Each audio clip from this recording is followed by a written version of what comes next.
விஷயமா இருக்குது. இப்போ நீங்கள் சொன்ன அந்த 2 டைப் ஆஃப் கம்பெனிக்கான வித்தியாசத்தை சொல்லுங்கள். லிமிடெட் லைபிலிட்டி கம்பெனிக்கும் ரெகுலரான அந்த இன்கார்பரேஷன். லிமிடெட் லைபிலிட்டி கார்பரேஷன்னா நம்மளோட லைபிலிட்டி வந்து கம்மியாக தான் இருக்கும். அதாவது நீங்கள் கொஞ்சம் ரிஸ்க் அதிகமாக எடுக்கலாம், பேப்பர் ஒர்க்கும் கம்மி, டேக்ஸ் இதில். பட் இன்கார்பரேஷனாக இன்னும் கொஞ்சம் ரொம்ப ப்ரொசீஜரலாக பண்ணணும். நிறைய stringent state and federal laws and tax policies இருக்கும். நிறைய செக் பாயிண்ட்ஸ் இருக்கும். நிறைய டீட்டெயில்ஸ் எனக்கே தெரியாது, I'll be very frank. But limited first time தொழில் ஆரம்பிக்கிறவங்க எல்எல்சி லிமிடெட் லைபிலிட்டி கார்பரேஷன் தான் சூஸ் பண்ணுவாங்க, rather than incorporation.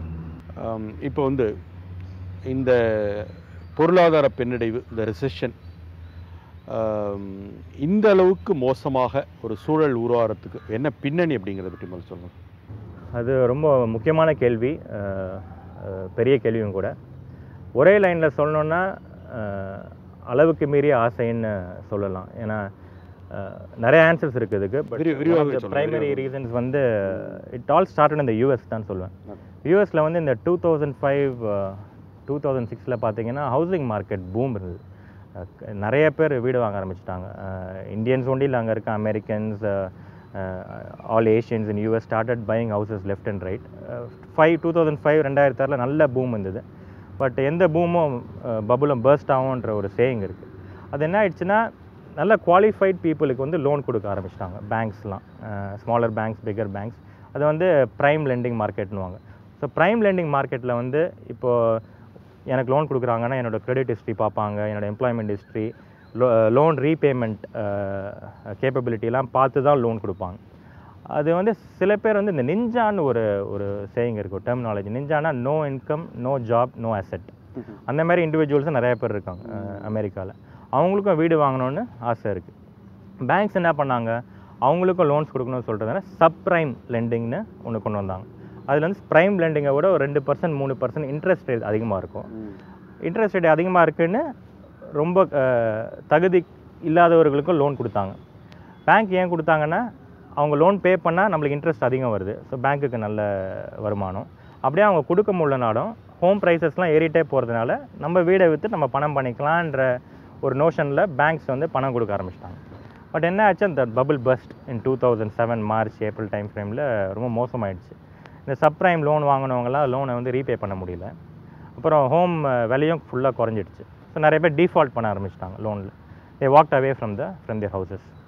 So banks என்ன பண்ணுவோம், ஃபோர்க்ளோஷர்னால் இந்த பேங்க்கோ இல்லை கிரெடிட்டரோ அந்த வீடை வந்து எடுத்து மார்க்கெட்டில் போட்டு விற்கிறது.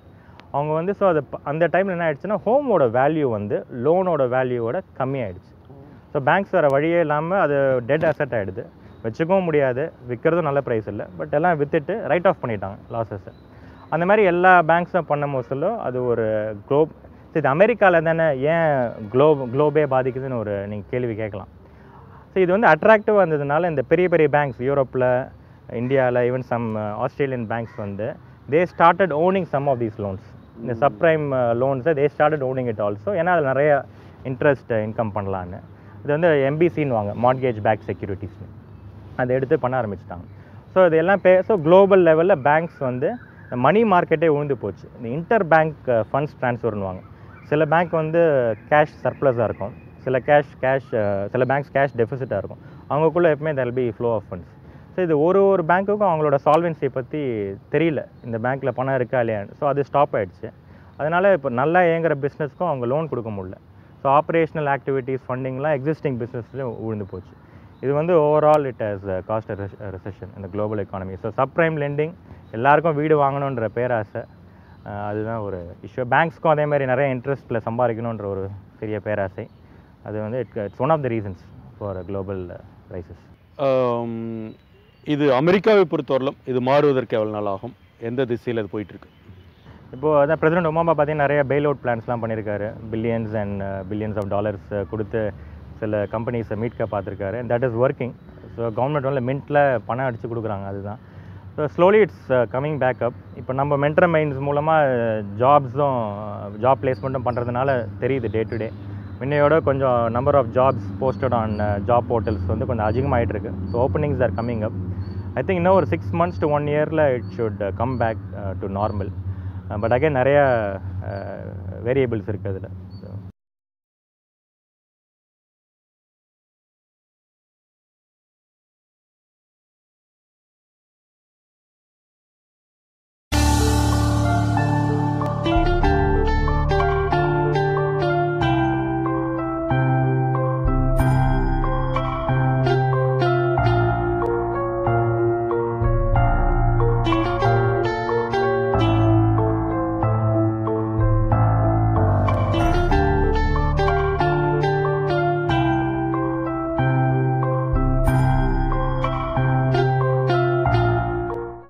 பட்டு இந்த சூழலில் வேலை இழந்தவர்களுடைய பின்னணி, அவர்களுக்கான எதிர்காலம் அதை பற்றி சொல்லுங்கள்.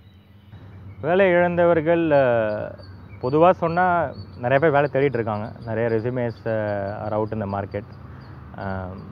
கஷ்டமான சுச்சுவேஷன், அது டவுட்டே கிடையாது. நிறைய பேர் அந்த திருப்பி அந்த சப்ரைமில் லோன் வாங்கியிருக்கலாம், அவங்களால பே பண்ண முடியாமல் இருக்கும் லோனு. டே டு டே செலவுக்கே கஷ்டமாக இருக்கலாம். But they have to keep trying. அதான். But again job opportunities are opening up. Employment rate முன்னையோட கொஞ்சம் பெட்டராக தான் இருக்குது யூஎஸில். இந்தியன்ஸ் நிறைய பேர் திருப்பி வர ஆரம்பிச்சிட்டாங்க. ஏன்னா இந்த H1 L1 வீசாவில் இருக்கவங்க வந்து வேலை இல்லாமல் அவ்வளோ நாள் தான் இருக்க முடியும். So they lose their status and they have to come back to India. நீங்கள் போன வருஷம் ஒண்டி பார்த்தீங்கனாலே ஒரு 60,000 பேர் திருப்பி வந்திருக்காங்க. அது ஒரு பக்கம் இருந்தாலும் நல்ல ரீசன்ஸ்க்காகவும் சில பேர் திருப்பி வந்துட்டுருக்காங்க. நம்ம இந்தியன் கல்ச்சரில் பசங்க இருக்கணும்னு ஒரு ரீசன். எஜுகேஷன் சிஸ்டம் இந்தியாவில் பெட்டராக இருக்குன்னு நிறைய பேர் வராங்க. இப்போ சேல்ரி கேப்பும் கம்மியாகிட்டே வருது. இந்தியாவில் எம்என்சிஸ் வந்து நல்ல சேலரிஸ் கொடுக்க ஆரம்பிச்சிட்டாங்க யூஎஸ் கம்பெனிஸ்க்கு ஈக்குவலாக. நிறைய பேர் திரும்பி வந்துட்டுருக்காங்க. ஸோ நிறைய பேர் வேலை இல்லைன்னா அங்கேயே இருக்கிறதில்ல, அவங்கவுங்க சொந்த ஊருக்கு போய் தேர் trying it out in their own fields. அந்த வகையில் வந்து இன்றைக்கி வந்து உயர்கல்விக்காக அமெரிக்காவுக்கு பலருங்கிறது, இப்போ நீங்களும் போய்ட்டு இங்கே இன்ஜினியரிங் முடிச்சுட்டு அங்கே போய் உயர்கல்வி போனீங்க. இன்றைய சூழலில் உயர்கல்விக்கு அமெரிக்கா போகிறதுங்கிறது ஃபஸ்ட்டு அவசியமாங்கிறத பற்றி மாதிரி சொல்லணும். கண்டிப்பாக அவசியம் கிடையாதுன்னு தான் சொல்லுவேன். அதே அகைன் ஒரு லாஸ்ட் 15 இயர்ஸில் அது வந்து ஒரு ட்ரெண்டு மாதிரி ஆகிடுச்சு. நான் வெங்கடேஸ்வரால் இன்ஜினியரிங் படிக்கும் போது சொல்லுவோம், இந்த தேர்ட் இயர் ஆனால் முக்கால்வாசி பேர் கையில் அந்த டோஃபல் GRE புக் வந்துடும். ஸோ அது வந்து ஒரு ட்ரெண்ட் ஆர் ஃபேஷன்னே சொல்லலாம். பிஏ முடிச்சிட்டா யூஎஸ் போய் எம்எஸ் MBA பண்ணணும்னு. பட் அது ஒரு ஹெல்த்தி ட்ரெண்டாகவும் இருந்தது அந்த டைமில், ஒரு 8-10 இயர்ஸ் பேக். ஏன்னா நல்லா ஜாப் ஆப்பர்ச்சுனிட்டிஸ் இருந்தது. இந்தியாவில் இப்போ இருக்கிற அளவுக்கு எம்என்சிஸ்லாம் தே ஹேவன்ட் செட்டப் ஷாப். அப்போது நிறைய போய் அங்கே எம்எஸ் MBA பண்ணி அங்கேயே வேலை பார்த்து சில பேர் அங்கேயே தங்கிடுறாங்க. Some people have come back and started working in India. அவங்க சொந்த தொழிலை தொடங்கி நடத்துகிறாங்க. பட் இப்போ இந்தியாவில் எஜுகேஷன் ஸ்டாண்டர்ட் வந்து டெஃபினட்டாக எந்த யூஎஸ் யூனிவர்சிட்டியோட கம்பேர் பண்ணலாம். யூஎஸ்லேயே நல்ல யூனிவர்சிட்டியும் இருக்குது, சில மீடியாக்கர் யூனிவர்சிட்டியும் இருக்குது. இந்தியாவில் அதே மாதிரி இருக்குது. இப்போ நிறைய பேர் எனக்கு தெரிஞ்ச ஃப்ரெண்ட்ஸே வந்து எம்எஸ் நல்ல யூனிவர்சிட்டியில் கிடச்சும் அங்கே போகாமல் இங்கே படிக்க ஆரம்பிச்சிடுறாங்க. பட் ஹேவிங் செட் தட் எல்லாருக்குமே IIM IITயில் சீட்டு கிடைக்கிறது கிடையாது. கொஞ்சம் பேர் தான் படிக்க முடியும். பட் இங்கே நல்ல இன்ஸ்டிடியூஷன்ஸ் இருக்குது. பட் எல்லாத்துக்கும் மேலே பிஇ பண்ணாலும் சரி, எம்எஸ் பண்ணாலும் MBA, கல்விக்கு மேலே நம்ம அதை எப்படி அப்ளை பண்ணுறோன்றது ரொம்ப இம்பார்ட்டண்ட். பிஇ படித்து எக்ஸ்ட்ரீம்லி சக்ஸஸ்ஃபுல்லாக பண்ணவங்களும் இருக்காங்க. பிகாம் BA படித்து பண்ணவங்களும் இருக்காங்க. படிக்காதவங்களும் ரொம்ப நல்ல இதெல்லாம் இருக்காங்க நம்ம ஊரில். அதுமாதிரி நிறைய MBA MS படிச்சிட்டோம், அதை எப்படி அப்ளை பண்ண தெரியாமல் சில பேர் ரொம்ப மீடியாக்கர் ஜாப்ஸில் ரெகுலர் லைஃப்பில் ரீட் பண்ணிகிட்ருக்காங்க. அட் எண்ட் ஆஃப் த டே நம்ம எப்படி நம்ம ஸ்கில்ஸை அப்ளை பண்ணுறோம், நம்ம எப்படி சோஷியல் அண்ட் எக்கானமிக் கிளைமேட்டுக்கு கான்ட்ரிபியூட் பண்ணுறோன்றது தான் இம்பார்ட்டன்ட், மோர் தென் எஜுகேஷன்.